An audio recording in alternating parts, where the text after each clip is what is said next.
Hey loves, welcome or welcome back to my channel. If you are new here, my name is Faith, and today guys, I'll be checking out Ben Shapiro debunks every feminist talking point in 9 minutes. And you guys, I'm super excited for this. If you're yet to subscribe to this channel, please consider subscribing, give this video a massive thumbs up, comment, share, and all that good stuff. And without much ado, let's see what this video is all about. Do you think that women who voted for Hillary, women who have strongly supported the feminist movement and supported the left, are feeling disenfranchised given the current climate of sexual brutality and oppression brought to light in Hollywood recently? No, I think they're just going to blame the same people they always blame because we're all in our own little bubbles. Should they feel disenfranchised? 100%. Because in a society that treats sex as transactional, in a society that basically reduces sex to any sort, just a physical transaction that is based solely on consent, it makes it very difficult to explain why it is that the casting couch in Hollywood is bad per se. Right? There's actually, feminist theory says that it's bad because of power imbalances, but the sort of libertarian culture of the left suggests that power imbalance doesn't have anything to do with it. If I feel like trading my body for a part in a movie, well, that's my business. And if you say differently, then you're slut-shaming me. Yeah. Right? So that's, well, you can't really have it both ways. Either it's bad or it's not bad.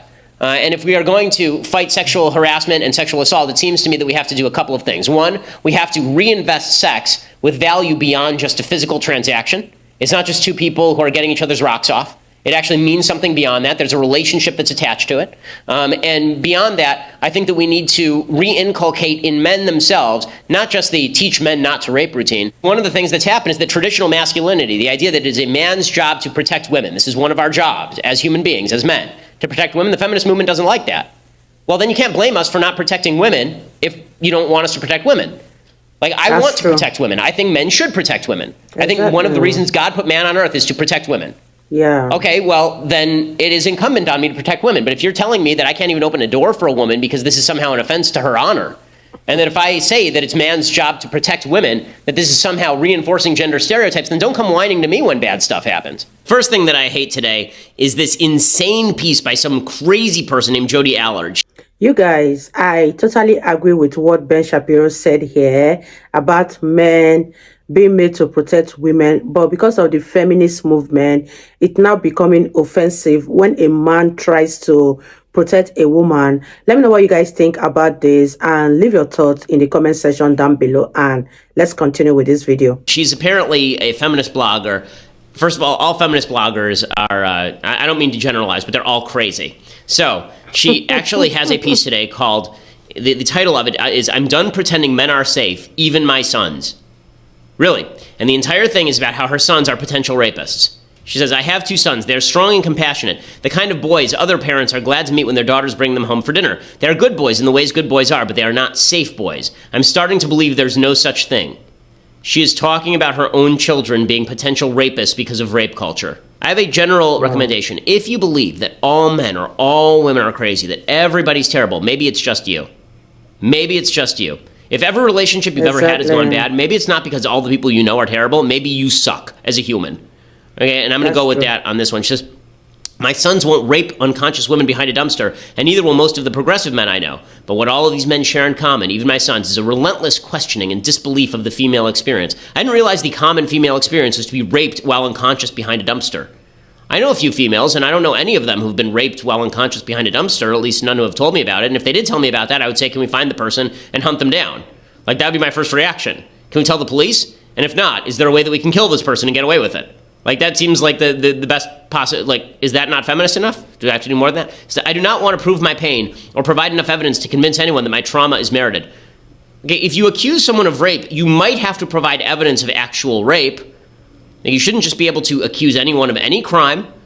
Totally insane. Totally insane. Child Protective Services needs to show up right now at this lady's door. Thank God it sounds like her sons are getting old enough that they get to leave home. Leave now. Leave now, okay? I will try to find a way to put you up in your own apartment. Seriously. So what you actually wrote is you wrote that Gorsuch, like Antonin Scalia, is a proponent of originalism, which means he believes a judge should attempt to interpret the words of the Constitution as they were understood at the time they were written. When the Constitution was written, women couldn't own property. In 1787, women didn't have the right to vote. It would be 133 years before women won that fight, a fight they fought for 72 years. Considering women had no rights when the Constitution was written and there was no mention of women in the Constitution, originalism is sexist. So let me ask you first to expand on that. Is it the Constitution that's sexist or originalism that's sexist or both?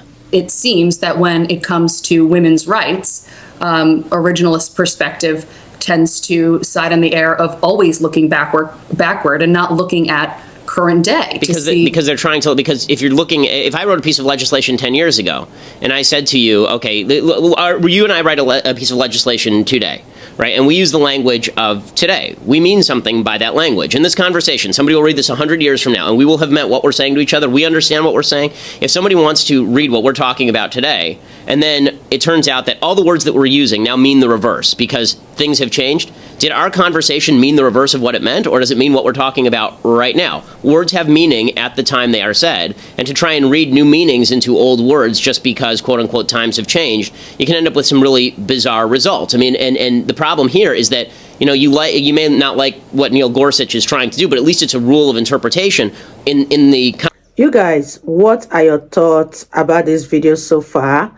Leave them in the comment section down below, and let's wrap this video up, guys. In the constitutional structure, what we've had is the Supreme Court very often reversing itself on the exact same language by using the sort of rules that you want. So, for example, in Plessy versus Ferguson, you had the Supreme Court say that the 14th Amendment did not apply to black people insofar as segregation was okay. And then 50 years after that, they say, no, it turns out the 14th Amendment actually meant that segregation is not okay anymore. Well, that's silly. I mean, it either meant one or it meant the other. It didn't mean two different things at the same time. One of those decisions is wrong and one of those decisions is right. That's true for every judicial decision. The idea that we can just look to our hearts to determine what a text meant 200 years ago is silly when we can find out what they meant 200 years ago by reading what they're talking about now. How about the idea that if you're a woman, that you're at some sort of inherent disadvantage here in the United States? No, you're not. You're living in the freest, best place on earth in history for women at any time. And how about the wage gap? This idea that women are somehow victims in the United States of this horrible discrimination, this glass ceiling that hovers over them at all times, that only Hillary Clinton's face can break, right? The fact is that in 147 out of 150 of the biggest cities in the United States, women make 8% more than men if they are single and unmarried and have the same degrees. They earn more than men. Last question about your Planned Parenthood thing. So why do you think it's not about controlling women's bodies and just about the separate life? Like, after the baby is born, how come when people don't care about them? They don't care where they end up in foster care, they don't care about the mother being poor. Like, okay, I do care about the mother being poor, I do care about foster care. Okay, but why don't you advocate for that, though? Because Planned Parenthood is supposed to prevent abortions. Because, Planned Parenthood doesn't prevent abortions. They perform hundreds of thousands of abortions a year. They perform 300,000 abortions a year. They're the leading abortion bill in the United States. Evidence for that, though? That they perform 300,000 abortions a year from Planned Parenthood. That's my evidence. They don't dispute that. No one disputes that. Like birth control and cancer. I'm not anti-birth control. I know. Birth control is extraordinarily cheap. That provides affordable birth control, which would in turn. Okay, they're not the only people in America who provide affordable birth control. You can go get a pack of condoms down at the local CVS for $12. Exactly. Medication too. Yes, and it's true that most forms of birth control are also extraordinarily cheap on an annualized basis. Unless you have a severe problem, most birth control is very cheap and readily available. And I'm not against people going and getting that from Planned Parenthood. As you may have noticed, I'm mostly against abortion. Yeah. If you want to go to Planned Parenthood and get a contraceptive, go for it. I don't care. I do care when you start killing babies. This is a problem for me. Women really gave up on marriage a lot too soon. I love that. Okay, marriage was the best thing ever for women. It is an amazing thing. It's an amazing thing for men too, because it civilizes them, it cultures them, it teaches them to be protectors of their family and to take care of people and to think beyond themselves and to think beyond their generation.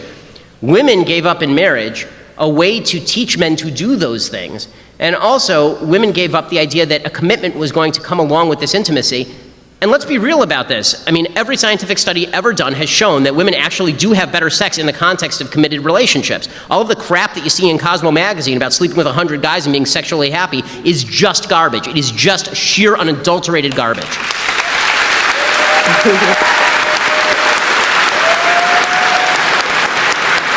So, no, long answer to a short question, but reinculcation of traditional roles of male and female with the same feminist respect that we ought to have for women at all steps of the process is the answer. Thank you. I hope people are listening. I do hope they are listening. If you prefer facts over feelings, aren't offended by the brutal truth, and you can still laugh at the insanity filling our national news cycle, well, tune in to The Ben Shapiro Show. We'll get a whole lot of that and much more. See you there. Wow, you guys, that was such an interesting, educating one from Ben Shapiro. I really enjoyed reacting to him. If you guys enjoyed watching, please leave a comment in the comment section down below and give this video a massive thumbs up. Let me know your thoughts on this particular one, and I'll see you guys in my next video. Bye, guys.